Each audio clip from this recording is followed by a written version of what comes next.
série especial no Band Cidade. Nossos repórteres mostram como o uso do canabidiol tem feito a diferença na vida de pessoas com os mais diversos tipos de doenças. Fim de semana violento nas rodovias. Pelo menos 5 pessoas morrem entre o sábado e o domingo nas estradas de Santa Catarina. Diferença entre homens e mulheres. Lei sancionada neste ano pelo governo federal pode reduzir a desigualdade entre os salários de homens e mulheres no país. Influenza aviária. Santa Catarina confirma o primeiro caso da doença em uma ave de subsistência no sul do estado. Futebol. Veja os gols do fim de semana dos times catarinenses nas séries B e C do Brasileirão. Está no ar o Band Cidade com Rodrigo Cardoso. Olá, uma boa noite e uma excelente semana para você. O Band Cidade começa hoje uma série de 2 reportagens especiais sobre um tema que tem chamado cada vez mais a atenção da sociedade: o uso do canabidiol para o tratamento de doenças e de deficiências. Nesta primeira reportagem, o repórter Ronaldo Penido foi até Imbituba, no sul do estado, para mostrar uma associação que obteve na justiça o direito de produzir o canabidiol para atendimento das pessoas. Vamos conferir.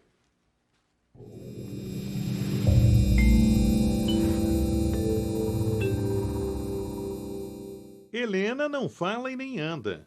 Com limitações motoras, a menina nasceu com microcefalia, que é a má formação do cérebro. Até os 3 anos de idade, Helena sofria de crises convulsivas contínuas. As crises desapareceram após o tratamento à base de óleo extraído da cannabis, iniciado há 2 anos. A nossa vida antes do canabidiol, a gente não tinha vida. A gente vivia em função da Helena e das crises dela. A gente não fazia mais nada. Era só em torno às crises. Depois que a gente iniciou o canabidiol, ela fica mais firme. Ela está com a função motora melhorando aos poucos. E as crises faz 2 anos que ela não tem. O tratamento só foi possível quando a mãe da menina descobriu a Associação Alternativa Medicinal Cannabis, de Imbituba, no sul catarinense. Um trabalho que teve início quando Sandro decidiu colocar o conhecimento adquirido nos Estados Unidos para o tratamento da sogra. Após a melhora no quadro clínico dela, ele decidiu ajudar pessoas que passavam pelos mesmos problemas. Com a primeira vez que a gente deu o óleo, ela já levantou sozinha e ela falava: nossa, é um milagre, é um milagre. Isso estimulou assim, a gente a começar esse tratamento. E aí a gente começou a tratar ela, daí o filho de um vizinho que é autista, a gente começou a tratar ele, que o pai dele viu a melhora, assim. E começou a se espalhar na comunidade, daí foi de boca em boca, assim, e quando a gente viu, a semente da associação estava plantada já. O sucesso obtido com o tratamento da pequena Helena motivou os pais de outras crianças que frequentam a PAI do município a buscarem o tratamento alternativo. Atualmente, 60 alunos da instituição fazem uso do óleo extraído da cannabis para fins medicinais. Uma destas crianças é o filho da Josele. Ela garante que o tratamento apresentou um resultado melhor do que a medicina convencional. O resultado foi muito rápido.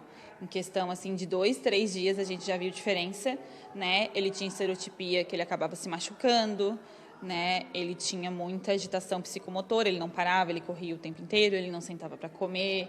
E assim, em 1 semana, ele já começou a aceitar muito bem as terapias, ele sentava sozinho na mesa para comer, ele começou a brincar com brinquedos que estavam desde sempre dentro de casa e ele nunca percebeu a existência deles. A Associação dos Pais e Amigos dos Excepcionais do município foi uma das pioneiras a incentivar o uso do óleo extraído da cannabis para fins medicinais. Hoje nós temos crianças de 0 a 6 anos, nós temos 60 crianças. Dessas, 15 já utilizam o óleo que a gente tem conhecimento, né? A gente acabou tendo que fazer esse levantamento nesse último mês e 15 já estão fazendo o uso do óleo. O uso terapêutico de um óleo extraído da folha de maconha, como é popularmente conhecida a cannabis, chegou à Câmara Municipal de Imbituba, onde o trabalho da associação foi reconhecido como de utilidade pública. Diante dessa apresentação deles, a gente fez um requerimento de audiência pública que foi aprovado pela Câmara de Vereadores, foi promovido uma audiência pública, um amplo debate com participações de médicos, especialistas da área na questão do tratamento terapêutico com a utilização do óleo da cannabis, e foi onde a gente, na sequência, fez um projeto de lei para declarar de utilidade pública a Associação Alternativa, justamente pela relevância nos trabalhos que ela tem feito em toda a sociedade, não somente em Imbituba, mas em todo o país, nessa questão do acesso democrático para as pessoas que fazem necessidade desses tratamentos, várias patologias que precisam do uso do óleo da cannabis. As pesquisas sobre o tema são promissoras. Especialistas apontam que a cannabis pode auxiliar no tratamento de inúmeros problemas de saúde física e mental. A explicação é simples. Ela atua como regulador do sistema no organismo de uma pessoa. A cannabis, ela atua no sistema endocannabinoide, que é um sistema de sinalização, de comunicação em relação à homeostase, ao equilíbrio do nosso organismo. Então, imaginamos que o nosso corpo é uma orquestra, e cada instrumento é uma função do nosso corpo. O maestro, ele é o sistema endocannabinoide que está deixando tudo afinadinho. Quando tem alguma patologia que ela está desafinando, desequilibrando, é esse maestro, é o sistema endocannabinoide que tenta produzir endocannabinoides para resolver essa questão. O debate sobre o assunto ainda precisa quebrar algumas barreiras, mas é importante para que mais pessoas tenham o mesmo privilégio da pequena Helena e possam ter acesso a um tratamento que ofereça uma nova perspectiva de vida para pacientes que enfrentam os mesmos problemas. Amanhã você confere a segunda reportagem da série sobre a cannabis medicinal. Não perca. Mudando de assunto, pelo menos 3 graves acidentes marcaram o fim de semana nas rodovias de Santa Catarina. 5 pessoas morreram, veja. 2 mulheres morreram em um acidente na BR-470 em Brunópolis, no meio oeste do estado, na noite de domingo. As 2 estavam em um carro com placas de Monte Castelo, que se envolveu na batida com um outro veículo com placas de curitibanos. Além das 2 mulheres, outras 3 pessoas estavam no carro de Monte Castelo. O motorista de 42 anos, uma mulher de 23 e um homem de 30, que tiveram fraturas expostas e foram levados para o hospital. No carro de curitibanos, os 2 ocupantes também ficaram feridos. Na BR-280, em São Bento do Sul, no norte do estado, um homem de 39 anos morreu no fim da tarde deste domingo após a carreta que dirigia, que carregava bananas, tombar na rodovia. De acordo com os bombeiros, o motorista morreu no local, preso às ferragens. A Polícia Rodoviária Federal não informou como ocorreu o tombamento. Na noite de sábado, em Ituporanga, no Alto Vale, um carro foi encontrado submerso em um rio na comunidade Margem Esquerda, Cerro Negro. Os bombeiros encontraram, ainda na noite de sábado, o corpo de Levi Marcos Egger, de 54 anos. Já na noite de domingo, os bombeiros encontraram o corpo do segundo ocupante do carro, Luiz Moacir Adriano, de 28 anos. O carro foi retirado do rio com o auxílio de uma retroescavadeira pertencente a um morador vizinho do local do incidente. Agora a gente fala de um caso revoltante. A sede da APAI de Florianópolis foi alvo de bandidos. Isso mesmo, produtos que seriam comercializados em um bazar foram levados. O arrombamento ocorreu na madrugada deste domingo. Dirigentes da instituição foram ao local na manhã de domingo no bairro Itacorubi e encontraram as portas da sede arrombadas. Os criminosos levaram uma série de produtos eletrônicos doados pela Receita Federal que ficavam em uma sala na qual estavam guardados. A APAI ainda não conseguiu apurar o total levado pelos bandidos. Os produtos seriam vendidos em um bazar e na Feira da Esperança, eventos essenciais para arrecadar fundos para a manutenção das atividades da entidade. Os recursos seriam utilizados na reforma da quadra da sede, entre outros projetos. A APAI de Florianópolis atende a 720 alunos e uma fila de espera de mais de 650.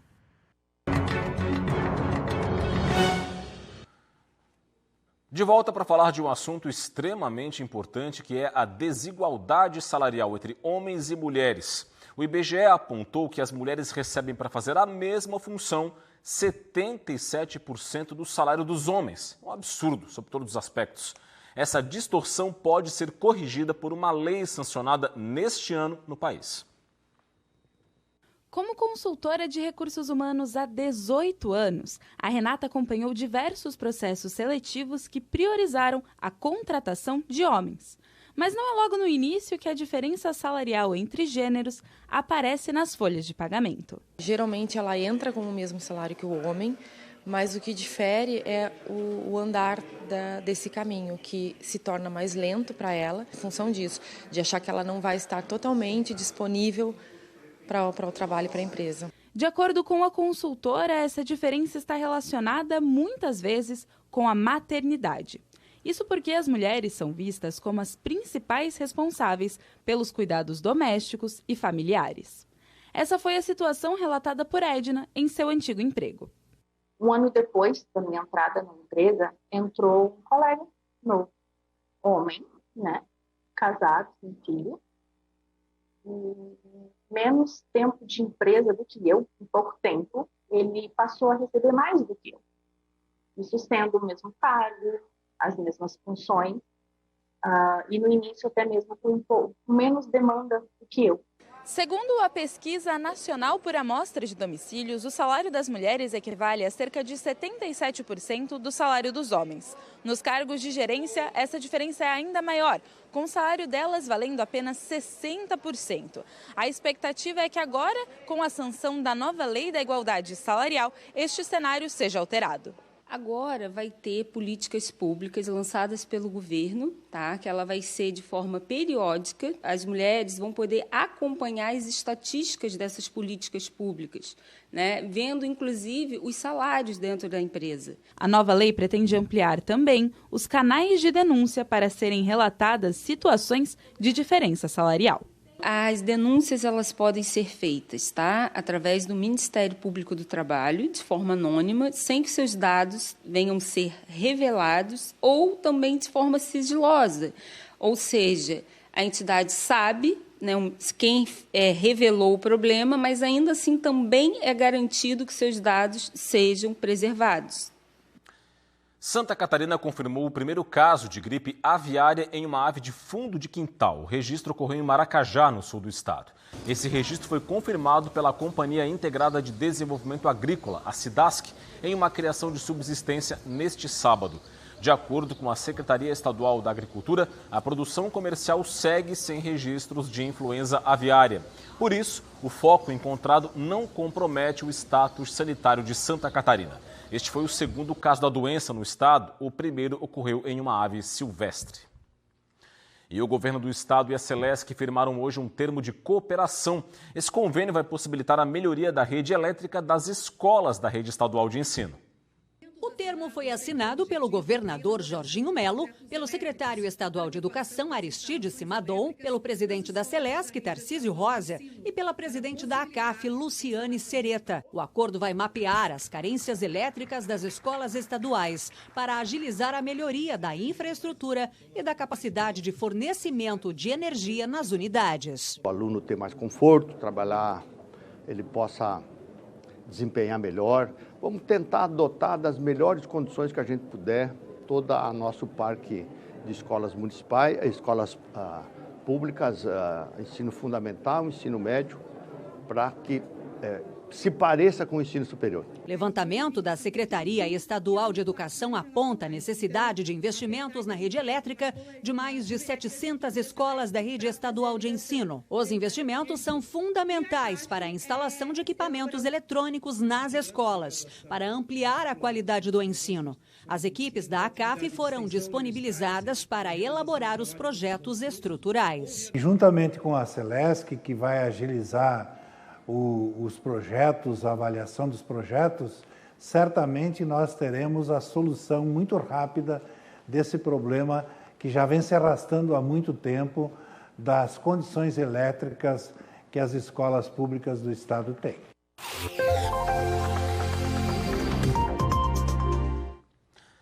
Áreas de baixa pressão e uma corrente de jato superior influenciam o tempo nesta terça-feira em Santa Catarina. O dia vai ter predomínio de nuvens na maior parte do estado, até com chuva isolada, especialmente entre a Grande Florianópolis e o litoral norte do estado.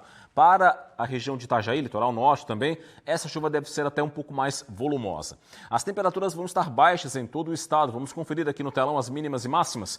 Na capital, mínima de 11, máxima de 13 graus. Em Joinville, variação entre 9 e 13. Em Blumenau, mínima de 10 e máxima de 13 graus. Vamos virar a página para Criciúma, mínima de 9, máxima de 15 graus. Em Lages, variação entre 7 e 9. E em Chapecó, mínima de 7 e máxima de 17 graus. A seguir, tem a abertura do Festival de Dança de Joinville, que movimenta a maior cidade catarinense. E tem também as informações do esporte. Veja os gols dos jogos dos times catarinenses no fim de semana do Campeonato Brasileiro. Nós já voltamos.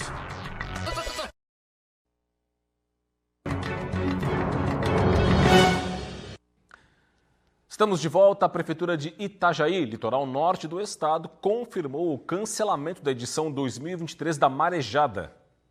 O anúncio foi feito na manhã desta segunda-feira pela Prefeitura Municipal de Itajaí. A administração municipal responsabilizou a Câmara de Vereadores da cidade pela não aprovação do regime de urgência para o projeto, que liberaria 5 milhões de reais para a organização da festa. Já a Câmara Municipal afirma que a Prefeitura não enviou a prestação de contas da festa de 2022. Por isso, os vereadores mantiveram a tramitação normal da proposta. A Câmara informou que pode realizar sessão extraordinária para analisar o projeto, mas somente se a Prefeitura entregar toda a prestação de contas da Marejada de 2022. A Festa do Pescado do ano passado foi a maior da história, com público de mais de 300 mil visitantes. A Marejada integra o calendário das festas de outubro em Santa Catarina.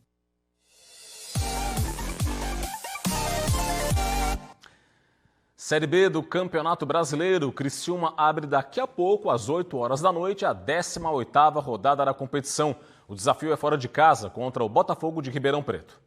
O Criciúma é o vice-líder com 34 pontos, briga diretamente pelo título da competição.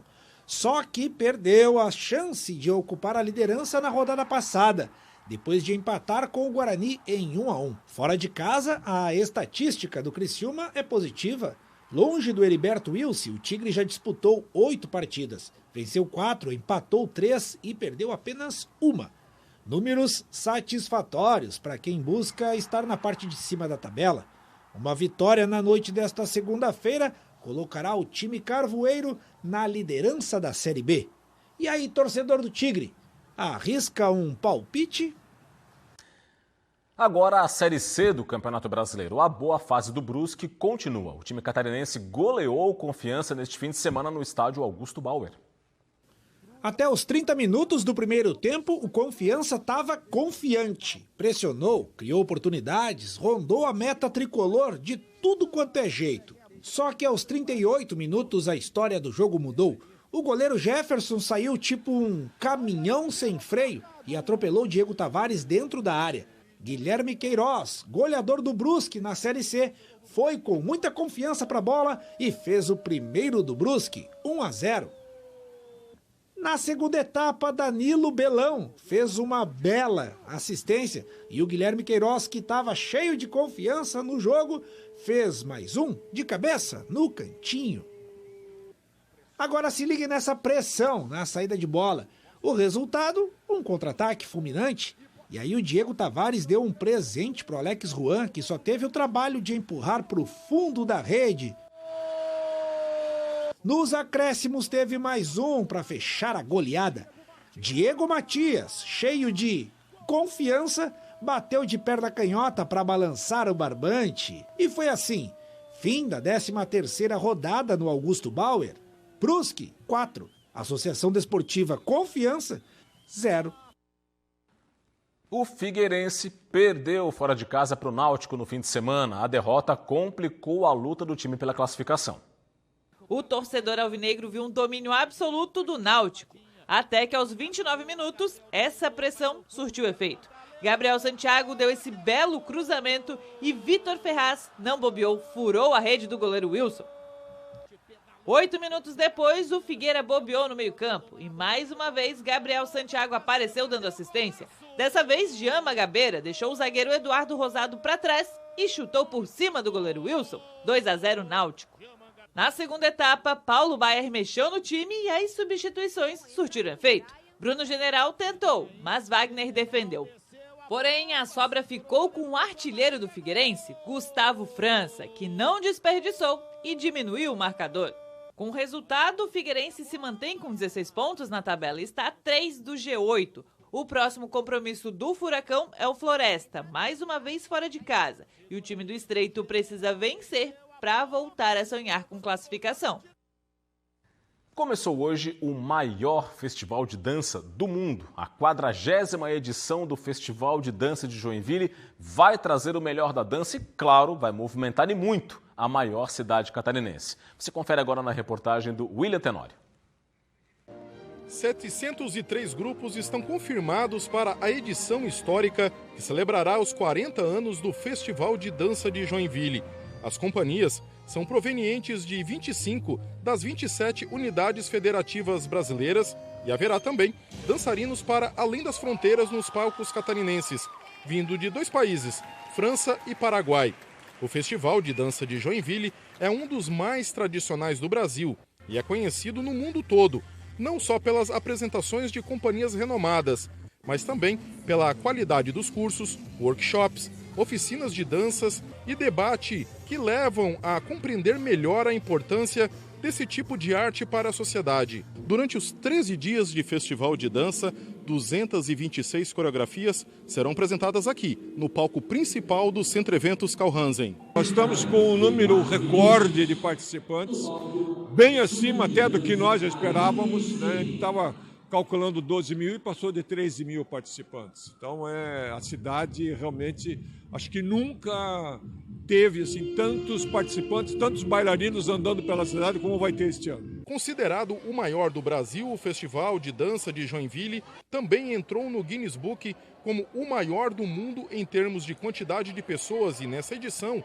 o recorde poderá ser novamente quebrado, já que são esperados mais de 13 mil pessoas entre bailarinos e espectadores.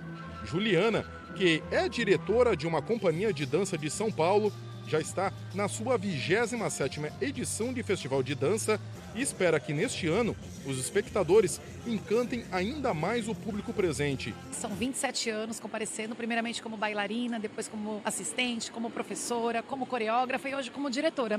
Então, para mim é uma realização pessoal, claro, mas mais do que isso é poder trazer meus alunos para vivenciar essa magia, esse mundo tão maravilhoso que é o mundo da dança, que o Festival de Dança oferece para nós. Além do palco principal, o Festival de Dança de Joinville conta com 11 palcos abertos que concentra apresentações gratuitas para o público. Haverá também mostras gratuitas em palcos de São Francisco do Sul e Balneário Barra do Sul.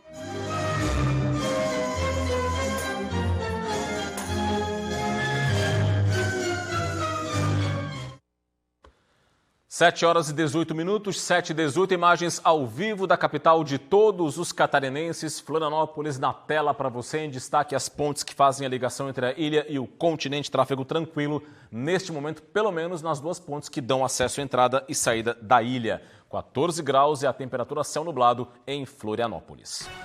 E é isso, ficamos por aqui com o Band Cidade. As reportagens de hoje você confere em tvbv.com.br. Acesse, aponte a câmera do seu smartphone para o QR Code que está na sua tela. Vem aí o Jornal da Band. Para você, um forte abraço, muito obrigado pela audiência, boa noite e até amanhã. Tchau, tchau.